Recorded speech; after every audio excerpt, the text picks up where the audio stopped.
చిన్న పిల్లలైనా సరే, పెద్దవాళ్ళైనా సరే ఇట్టే ఇష్టపడతారు ఈ రెసిపీని. ఇది లంచ్ బాక్స్‌లో పెట్టామంటే గనక బాక్స్ ఖచ్చితంగా ఖాళీగానే రిటర్న్ వస్తుంది. దానికోసం ఫస్ట్ అయితే మిక్సింగ్ బౌల్‌లోకి బాయిల్డ్ పొటాటోస్‌ని తీసుకొని ఇలా మ్యాష్ చేసేసుకోవాలి. లేదు అంటే తురుముకున్నా పర్వాలేదు. కానీ పీసెస్ లాగా ఉండకుండా చూసుకోండి. మ్యాష్ చేసినా, తురిమినా అది సాఫ్ట్‌గా అయిపోవాలి. ఇప్పుడు అందులోకి టేస్ట్‌కి సరిపడా సాల్ట్, కొద్దిగా కారం, ఇంకా చిటికెడు పసుపు వేశాను. ఇది కిడ్స్ ఫ్రెండ్లీ రెసిపీ అండి. నేను మినిమల్ స్పైసెస్ యూజ్ చేసి చేస్తున్నాను.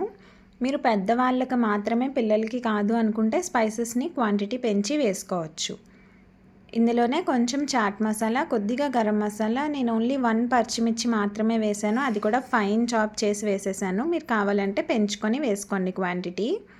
మిక్స్ చేసేటప్పుడు కూడా ఇలా వేళ్ళతో మెదుపుతూ మిక్స్ చేసేసుకోండి మొత్తం అంతా బాగా కలిసేలాగా. సో దట్ ఏమవుతుందంటే ఎక్కడా కూడా పెద్ద పెద్ద పీసెస్ లేకుండా ఉంటాయి.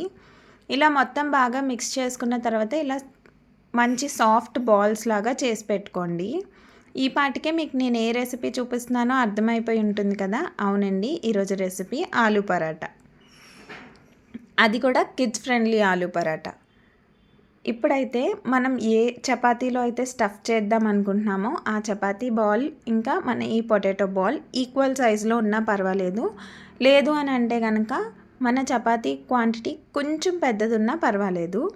కానీ పొటాటో క్వాంటిటీ పెద్దదైతే మటుకి కొంచెం రోల్ చేసుకునేటప్పుడు స్టఫింగ్ అంతా బయటకు వచ్చేసే ఛాన్సెస్ ఎక్కువ ఉంటాయి.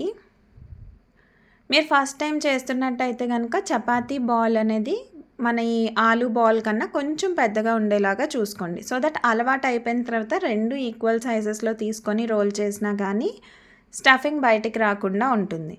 ఫోల్డ్ చేసేటప్పుడు నేను ఎటువైపు అయితే మొత్తం చపాతీ రిమైనింగ్ అంతా ఫోల్డ్ చేశానో అది కింద పార్ట్లో పెట్టేసుకొని రోల్ చేస్తున్నాను. సో దట్ కింద థిక్ లేయర్ ఉంటుంది కాబట్టి అది మనకి రోలింగ్ ప్యాన్కి అంటుకునే ఛాన్స్ చాలా తక్కువగా ఉంటుంది.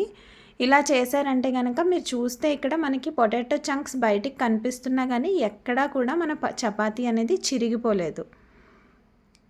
సో ఇలా రోల్ చేసేసుకున్న తర్వాత ప్యాన్ హీట్ చేసుకొని, ప్యాన్ బాగా హీట్ అయిన తర్వాత మాత్రమే దాని మీద పరాటా వేయండి. పరాటా వేసిన తర్వాత మటుకి కొంచెం ఫ్లేమ్ తగ్గించేసుకోవాలి. అంటే లో టు మీడియం ఫ్లేమ్లోనే మన పరాటాని కుక్ చేసుకోవాలి. పరాటా ఆయిల్తో కంటే గీతో కాల్చుకుంటే ఇంకా బాగుంటుంది టేస్ట్. పిల్లలకైతే కొంచెం ఎక్కువగా గీ వేసుకోండి, పెద్దవాళ్ళు అయితే కొంచెం చూసుకొని వేసుకోండి. అటు ఇటు ఫ్లిప్ చేసుకుంటూ మంచి గోల్డెన్ కలర్ వచ్చేంత వరకు ఫ్రై చేసుకోండి. మన పరాటా మనకి ఆల్మోస్ట్ చపాతీ ఎలా కుక్ చేసుకుంటాం అలానే కుక్ చేసుకోవాలి. కాకపోతే హై ఫ్లేమ్ కాదు, కొంచెం మీడియం ఫ్లేమ్లో పెట్టుకుంటే పరాటా అనేది చాలా సాఫ్ట్గా ఉంటుంది. ఇలానే అన్ని పరాటాస్ కాల్చేసుకోండి. వేడివేడిగా ఉన్నప్పుడే సర్వ్ చేసుకోండి, ఇంకా బాగుంటుంది. లంచ్ బాక్స్లో పెట్టేటట్టయితే కనుక సైడ్ డిష్ ఇంకేం పెట్టక్కర్లేదండి. కొంచెం కర్డ్ పెట్టేశారనుకోండి పిల్లలు బాగా ఎంజాయ్ చేస్తారు. కర్డ్ ఇష్టం లేని వాళ్ళైతే కనుక కొంచెం కెచప్ ఏదైనా పెట్టేసేయండి.